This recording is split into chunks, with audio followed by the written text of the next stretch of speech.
Liz Webb Hebert joining us.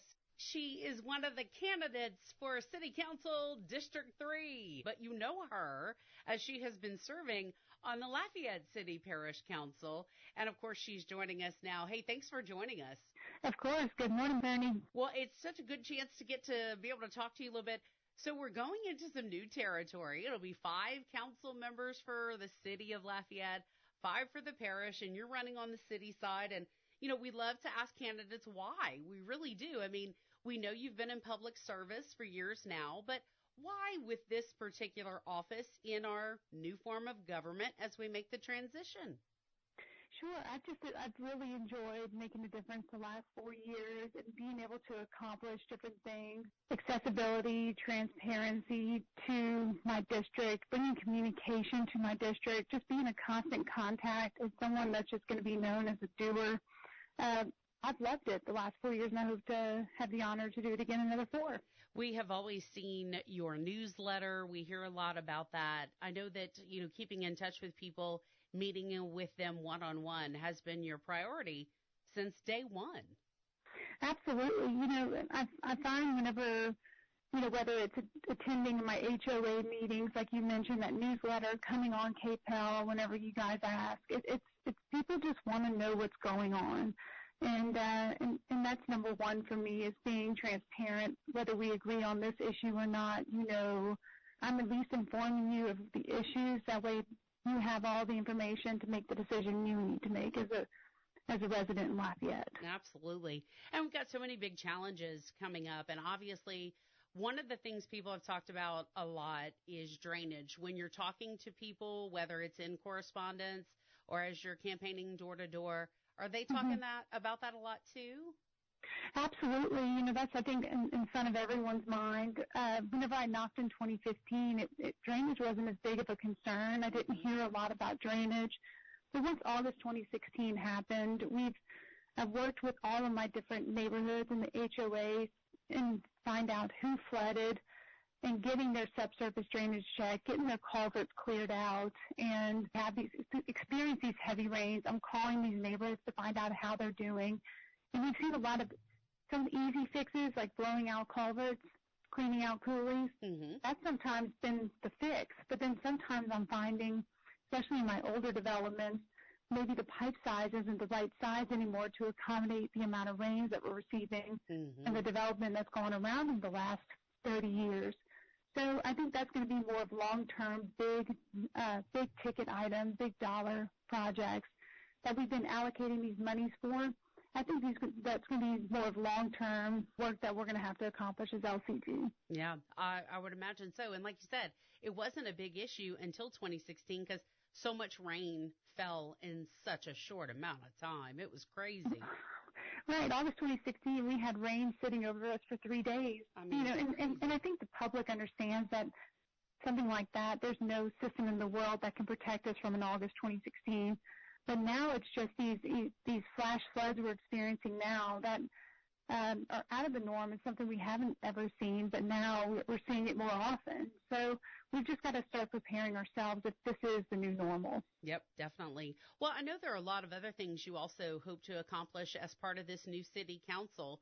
Talk to us a little bit about what you see happening in the future. Absolutely. I think a big thing we're seeing now is the development of Lafayette, especially in my district. My district's unique in that we are part commercial and part residential.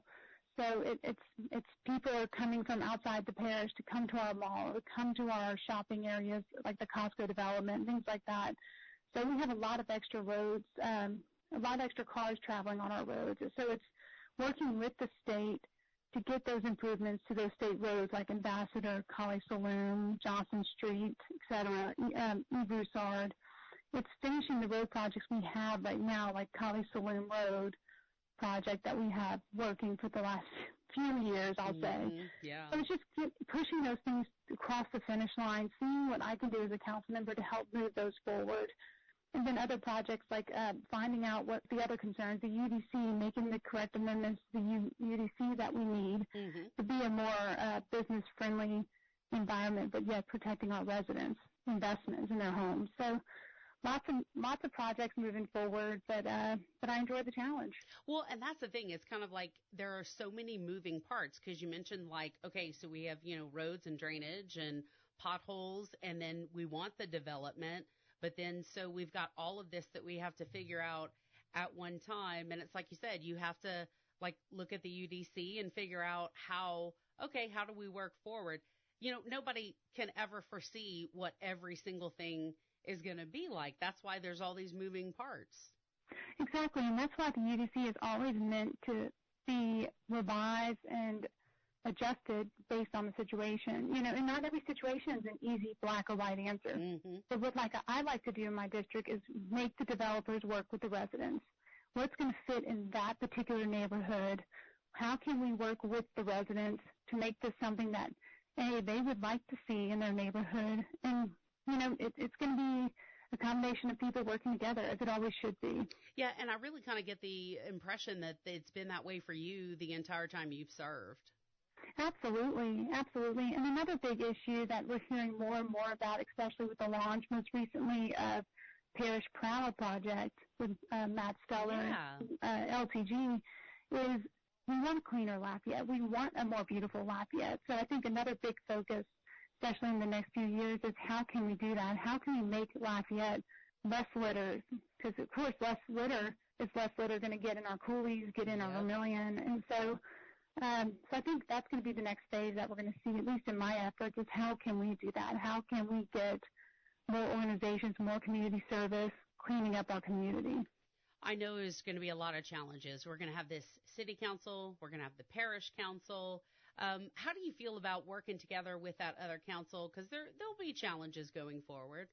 Of course. I mean, just like there's challenges right now of working with the city parish council, 9 members. Anytime you get a group of people in a room, no one's going to agree 100% of the time, right? Oh, right. So I think the challenge is just going to continue, and that's what's going to be so important, is getting people on both councils that can work well with others, communicate well, and not just want to stop progress, just like we want to make our kids, make them work together. Yeah. Compromise. That's right. Work together to solve a problem. We should expect the same exact thing from our elected officials. Yeah, it's funny because it's so funny. We'll tell kids, hey, act this way, but then, it gets harder for adults. I swear, we get all this stuff kind of added onto us. We should be better role models.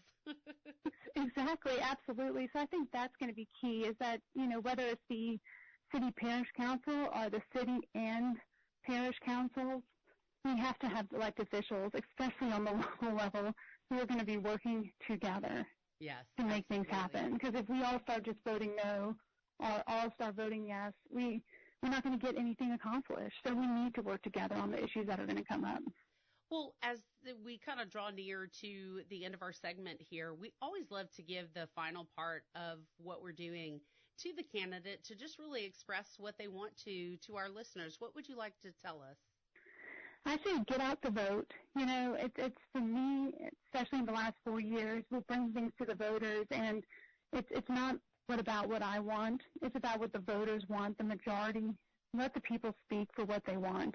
And it's for me, it's heartbreaking to think that the community as a whole believes one way when we only have 2 or 3 or 4% voter turnout. Mm-hmm. So I just want people to get out the vote this Saturday. It's such an important election. It is a long ballot. And, of course, if you're in my district, I ask for your support so we can keep the momentum going that we've established the last 4 years. And please allow me to continue to serve you at the city council level in District 3. All right. Liz Webb Hebert is the candidate for District 3 and really incumbent for a lot of the folks that will be voting in that district. I want to thank you for your time today. We appreciate it. Of course, Bernie. Thanks for the opportunity. Appreciate it.